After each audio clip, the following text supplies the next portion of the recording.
What's happening with our perspective on life? Given the shock to the system that many Americans have received over the past few years, it's not surprising our stress levels have been rising. On any given day, about 1/3 of adults, and even higher proportions of teenagers and college students, report that they are feeling stressed out. Dr. Richard Ray, creator of the widely used Life Changes stress test, has also discovered that the nature and intensity of our life stresses have changed since 1967. Certain events, including several that are now common for a growing proportion of Americans, have become relatively more stressful than they were in years past. Those events include the death of a family member, being laid off or fired, pregnancy or the birth of a child, the death of a friend, a child leaving home, and changing one's job field. Interestingly, events that are relatively less stressful than before include the death of a spouse and divorce, indications that our marital relationships may have less emotional impact on us than we'd like to believe. Beyond the obvious financial challenges that many Americans face, what ignites our emotions and causes stress in our lives? On the one hand, we are a people who worry. Among the dominant worries we harbor are concerns about the moral condition of the nation. 86% worry about that. More personal worries include things such as addictions, 12%, or feelings of loneliness and isolation, 9%. And though most people believe they are fulfilling their calling in life, 71%, and are making a positive difference in the world, 78%, those two goals become burdens as people seek to reach their potential. On the other hand, we are a people who try to look to the future and who typically believe the best is yet to come. Still, the recent downturn and the long-term economic challenges facing the nation have reduced both the number of people who are optimistic and the level of certainty about the good times they hope to encounter. Some everyday things we look forward to include a good night's sleep, 71%, time with friends, 55%, and listening to music, 54%.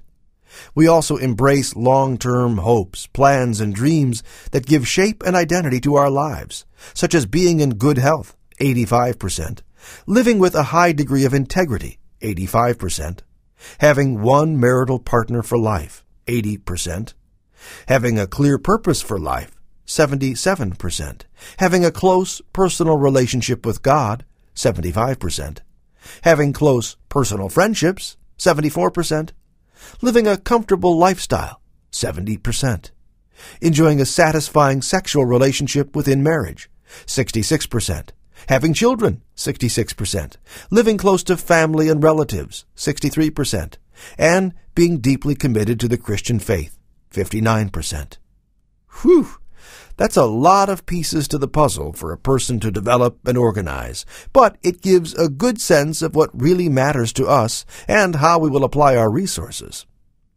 Perhaps you've noticed that a few outcomes you might have expected to rank high on the list didn't register, such as achieving fame, 7%, having the latest and greatest technology in electronics, 11%, owning a big house, 18%, or working at a high-paying job, 28%. Most adults are not opposed to those experiences, but such things are not the life outcomes that motivate most Americans to get out of bed every morning. By the same token, Americans have adopted some distinct limitations when it comes to decision-making. For instance, there is a widespread reluctance to sacrifice downtime just to make money or to become better informed.